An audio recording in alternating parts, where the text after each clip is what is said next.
Good morning, friends. Welcome to Karthik IAS Academy YouTube channel. On continuation of Karthik sir's cheat code for CSAT, actually, we are going to give series of videos for you in logical reasoning. So here, actually, we are going to give around 11 videos.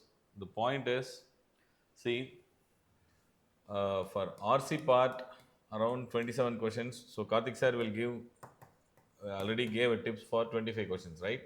So LR 10 to 16 questions they are asking. Initially, when CSAT was introduced, 25 plus questions came in LR part, but now 10 to 16, all time low is 10. Last year it is 16 questions. From this 16 questions, if we target 6 to 10 questions, okay, if we target 6 to 10 questions, we can very well clear CSAT. That's our aim, that's our agenda.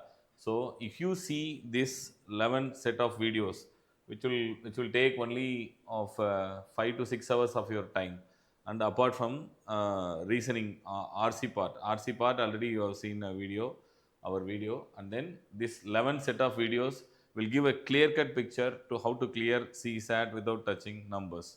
Okay, so all these topics are as around 190 plus questions came in these topics itself in this 14-15 years. So just see these questions, see these videos, and then clear CSAT. All the best. Okay, thank you.